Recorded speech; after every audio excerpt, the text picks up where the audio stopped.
Y ahora la entrevista. Seguí escuchando el Ágora en Radio Nacional.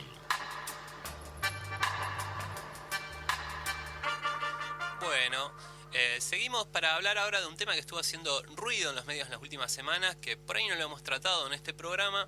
Voy a tomar, por ejemplo, un título de La Nación que dijo: Luis Novarecio criticó la creación de Nodio, el observatorio de medios oficial, típico de los regímenes autoritarios, ¿no? Y esto, bueno, se da claramente en el marco de esta narrativa que hay, que no tiene nada de nueva y que intenta mostrar a este gobierno como enemigo de las libertades individuales, de la Constitución Nacional, todo este discurso que ya conocemos. Pero bueno, como sabemos que La Nación tiene algún interés que quizás esté defendiendo, algún interés, algún privilegio, buscamos a alguien que nos pueda elucidar de qué va este observatorio de la desinformación y de la violencia simbólica en los medios y plataformas digitales, Nodio, que se propone desde la Defensoría del Público, ¿no? Y ahora estamos en comunicación justamente con Ezequiel Rivero, que es licenciado en Comunicación Social, magíster en Industrias Culturales, doctorando en la Facultad de Ciencias Sociales de la UBA y becario del CONICET, y es un estudioso de la cuestión de medios y de las políticas de comunicación. Ezequiel, ¿cómo estás? Juliana, Victoria y Juan Ignacio te saludan.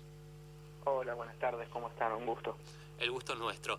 Bueno, Ezequiel, contanos un poco de qué va este observatorio de la desinformación y por qué hay esta reacción tan virulenta de las empresas periodísticas más grandes del país.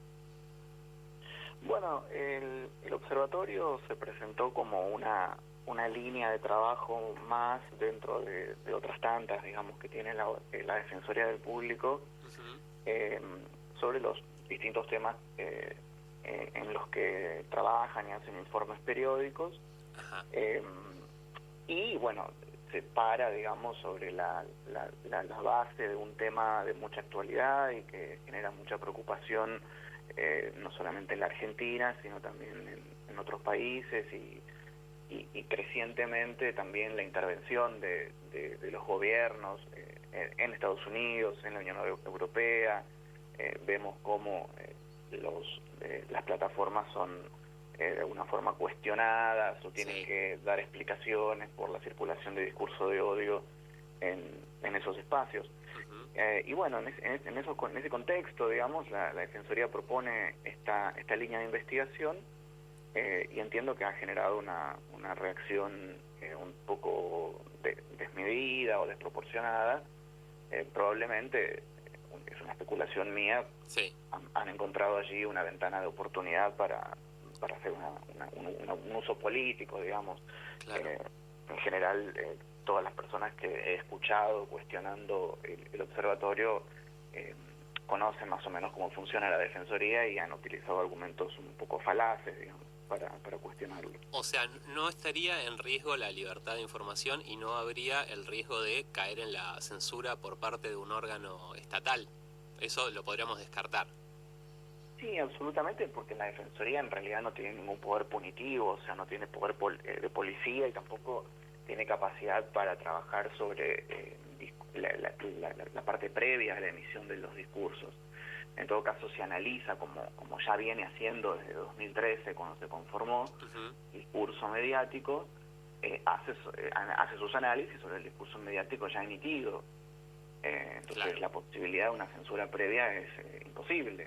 Claro. Porque se trabaja sobre lo que ya se emitió, sobre lo que ya circuló, para poder generar guías de acción, guías o recomendaciones de buenas prácticas y demás. O sea que la posibilidad de que eso represente una amenaza a la libertad de expresión es bastante poco probable. Si en cambio resulta más o menos amenazante a la libertad de expresión el intento del fiscal Stornelli de llevar a la Defensora del Público a declarar por este tema, digamos, el intento de judicializar esta cuestión, de judicializar el trabajo de la Defensoría del Público, sí tiene más que ver con un ataque a la libertad de expresión que la propia actividad de la Defensoría del Público. Sí, aparte hay que decir quién es Stornelli, que él también está procesado en una causa por espionaje ilegal, por extorsión, y en esa causa también hay un periodista procesado, Daniel Santoro, de Clarín, que utilizó su rol como comunicador, como periodista, como partícipe necesario de estas extorsiones que realizaba. Entonces es muy llamativo también esta intentona de Stornelli, que entiendo que fracasó. Sí, rápidamente una jueza lo desestimó, era muy poco probable que eso prosperara, digamos, no había argumentos para una cosa semejante. Digamos, me parece a mí que es razonable que la Defensoría tome a cargo esta función, se inscribe dentro de las atribuciones que le da la ley, por otra parte, que tiene que ver con esto, con monitorear el discurso mediático, con realizar estudios, informes. Ya por ejemplo, la Defensoría realiza periódicamente informes sobre el uso de fuentes informativas, el uso de fuentes en informativos en la ciudad de Buenos Aires, en distintas provincias, en Córdoba, creo que en alguna otra provincia también. Digamos, para hacer eso no creó un observatorio, lo hace simplemente y ya, y publica sus informes que están en la página web de la Defensoría. Sí. En este caso, bueno, decidió darle forma de observatorio, como darle una jerarquía mayor, quizás por la importancia del tema, y bueno, eso fue un atractivo para la oposición, porque obviamente genera la idea de que un observatorio es algo equiparable a la creación de un nuevo ente, y que eso requiere recursos, y que eso sirve para controlar, pero en realidad simplemente la asignación de un par de personas que van a estar abocadas a esa tarea, simplemente. Claro. Ezequiel, ¿cómo estás? Victoria soy, te saludo y te pregunto, Juani leía al principio un titular de La Nación y decía típico de los regímenes autoritarios, sin embargo la Defensoría del Público depende del Congreso de la Nación, y ahí fue Miriam Lewis también, pidieron que se acercara a la bicameral, si no me confundo, a comentar un poco en qué consistía este no odio. No sé si nos podés contar cómo fue esa entrevista de los diputados y senadores hacia ella. Sí, la presentación de Lewin en la bicameral esta semana fue en realidad un informe de gestión al cumplirse los primeros 100 días de su gestión como defensora de las audiencias. Inodio formó parte de la conversación, pero sacando algún intercambio con el diputado Wolf, digamos, alguna cuestión muy puntual, no hubo demasiada polémica por ahí. Digamos, Lewin habló sobre cómo se ha reactivado la actividad en la Defensoría. Hay que tener en cuenta que es un organismo que estuvo primero acéfalo durante buena parte del periodo del gobierno de Macri, y después intervenido en una intervención que paralizó buena parte de las líneas de trabajo que tenía la Defensoría. Entonces, en estos primeros 100 días empezaron a reactivarse en la mayor parte de forma remota muchas de las actividades que hace la Defensoría, que en general son audiencias públicas, actividades de capacitación, generación de informes puntuales. En este caso trabajaron en este periodo mucho con obviamente al principio con el tema del COVID, generando recomendaciones y líneas de acción para tratar este tema puntual.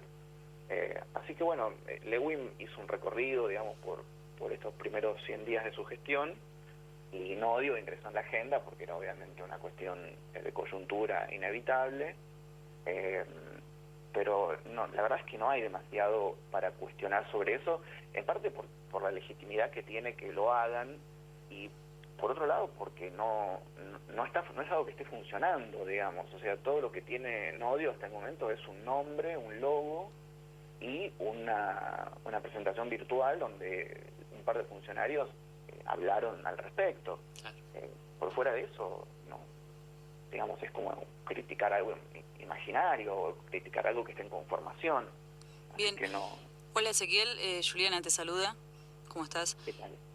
Quería consultarte sobre tu trabajo como miembro del equipo de investigación de Industrias Culturales y Espacio Público, entiendo que de la Universidad Nacional de Quilmes, ¿es así? Sí. Quería consultarte ampliamente cómo es el trabajo, cómo investigan, hacia dónde, digamos, apuntan con las investigaciones y demás. Bueno, ese es un equipo de trabajo dirigido por Martín Becerra, en donde estamos varios investigadores, digamos, que trabajamos temas vinculados a las políticas de comunicación, cada uno con sus investigaciones individuales. En general trabajamos con economía y política de los medios.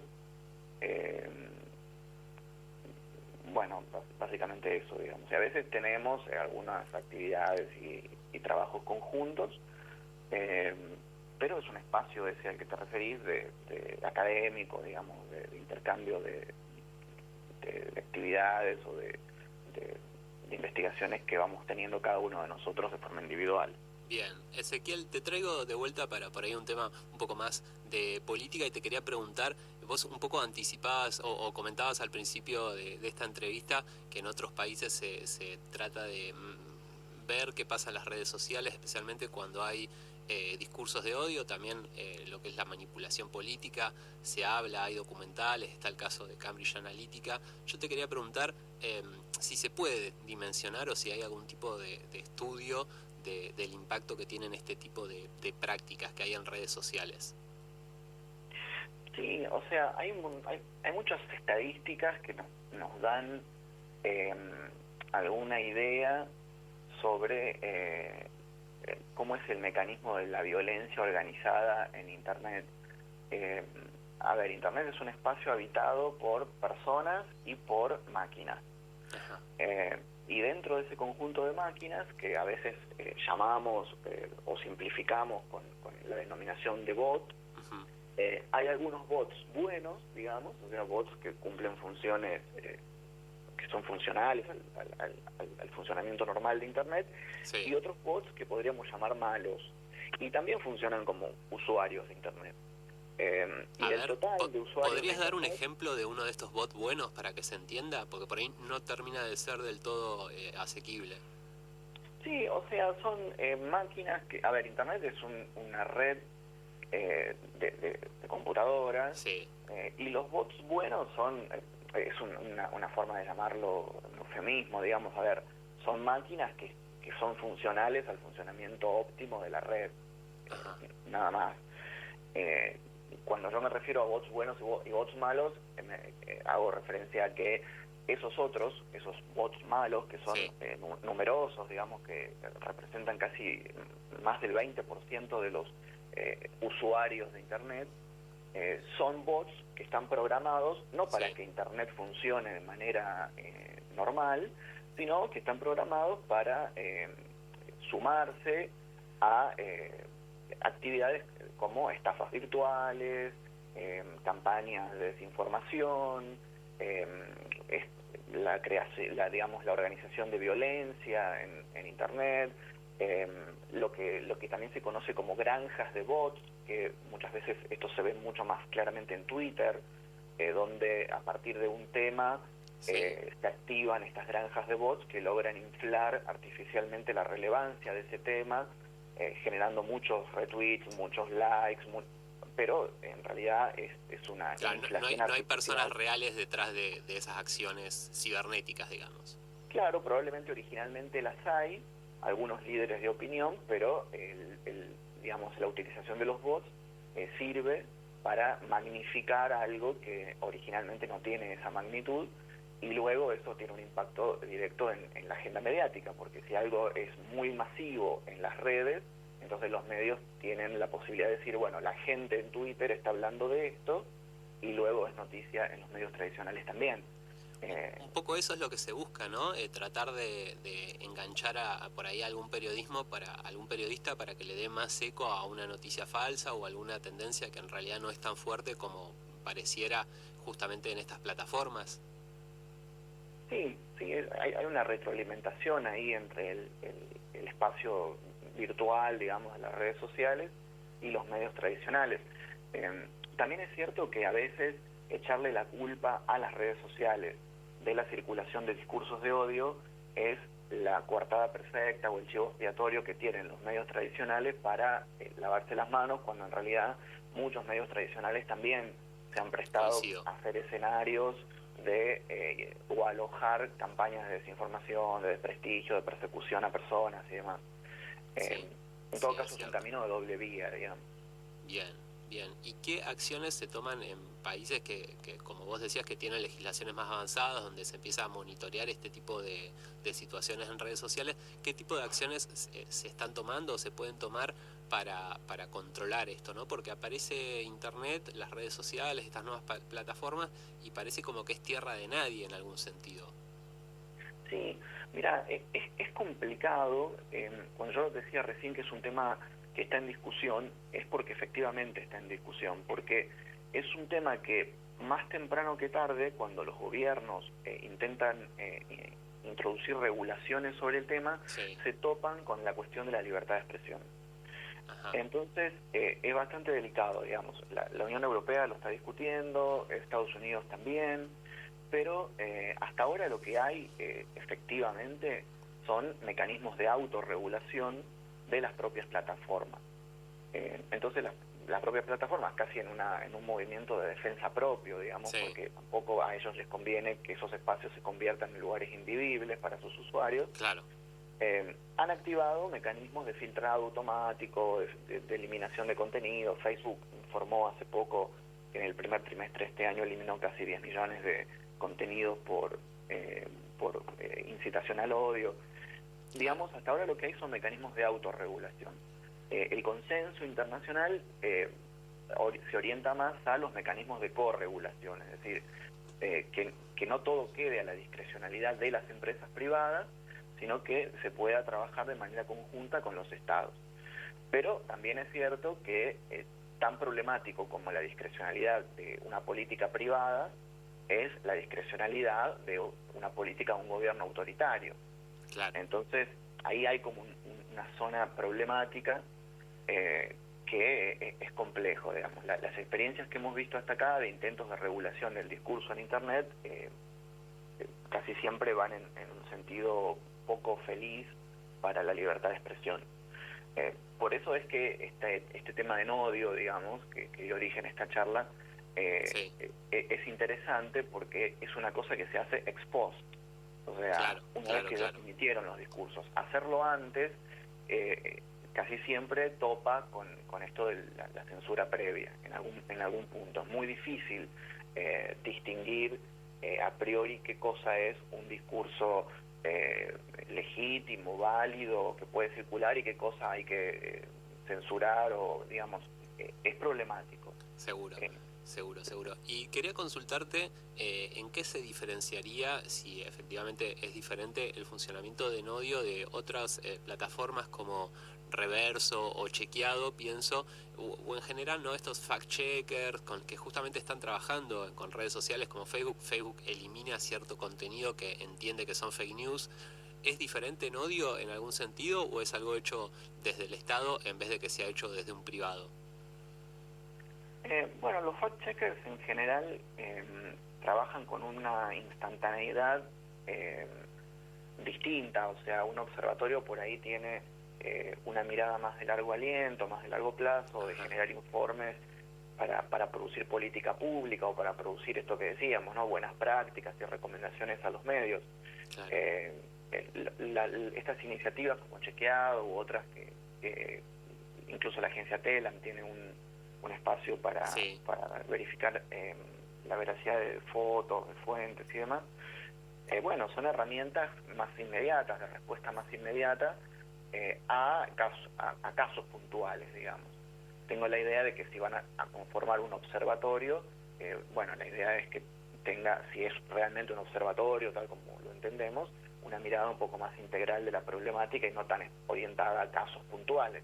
De hecho, sería problemático que esté orientado a casos puntuales, porque eso implicaría identificar con nombre y apellido a periodistas, a medios de comunicación, Claro. y eso sí sería polémico, por lo menos, o discutible.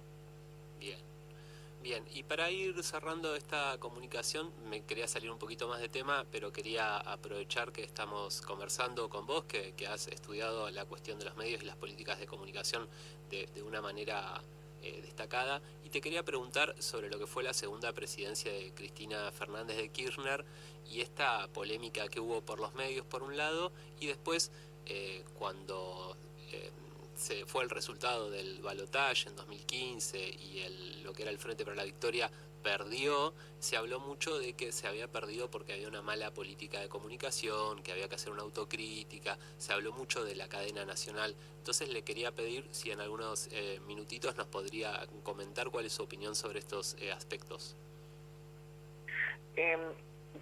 Sí, digamos, es complicado pensar que un gobierno puede perder una elección por una cuestión netamente de comunicación. O sea,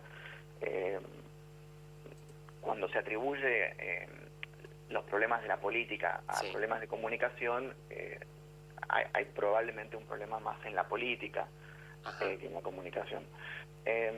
Sí, efectivamente, digo, con esto lo que quiero decir es que no creo que Cristina Kirchner haya perdido, o que el Frente para la Victoria en este momento haya perdido las elecciones de 2015 por una cuestión de comunicación.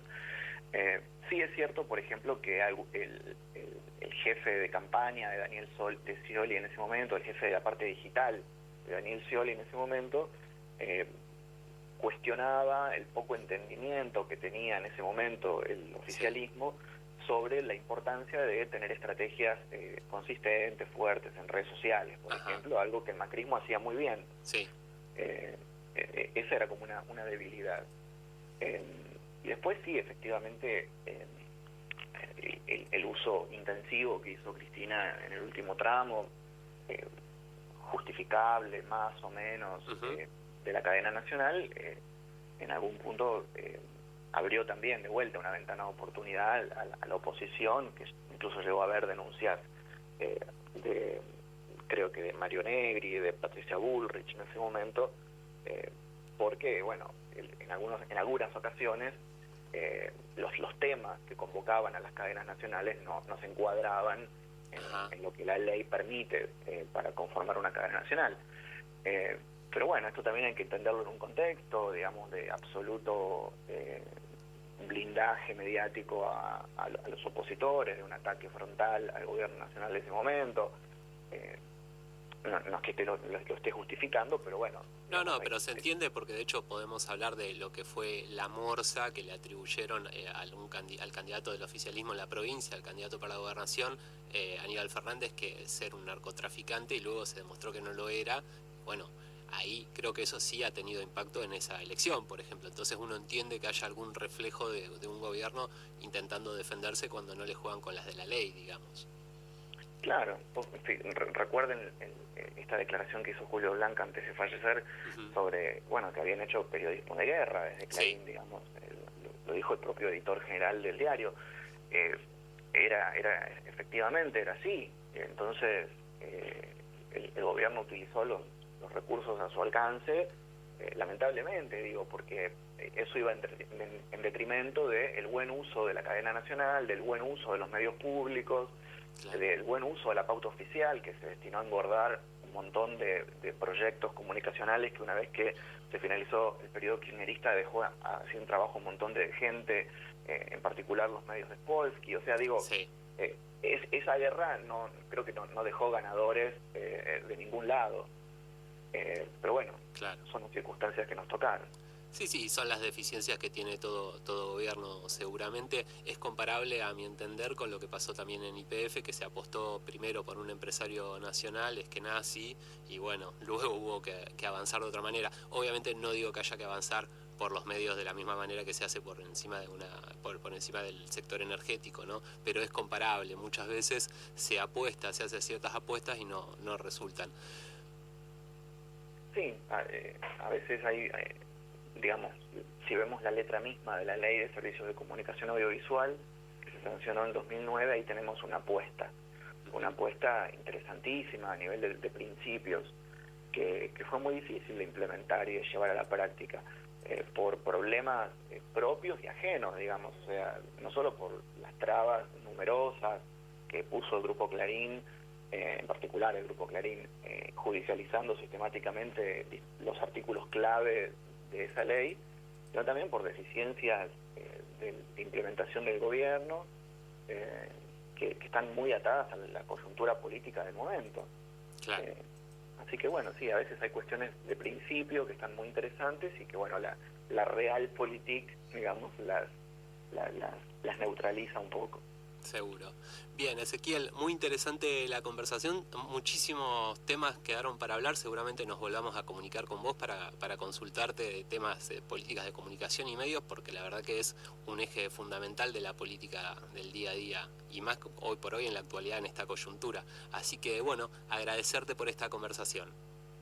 No, por favor, un gusto por haberme invitado. Muchas gracias. Bueno, muchas gracias. Conversamos con Ezequiel Rivero, que decimos especialista en medios, becario de CONICET, y bueno, una serie de títulos que no vamos a repetir, ya los dijimos hoy, pero muy interesante esto que nos dice lo de los bots. El 20% de los usuarios en redes sociales son bots malos, como los definió él, que tienen alguna intencionalidad de manipulación política, de instalar un mensaje de odio, y bueno, que prende, porque lo vemos en la región, el discurso de odio creciendo, por ejemplo, en Brasil o en su momento en Bolivia, ahora ya por suerte no, pero lo que fue el régimen de Áñez se montaba mucho en discurso de odio, entonces son preocupantes.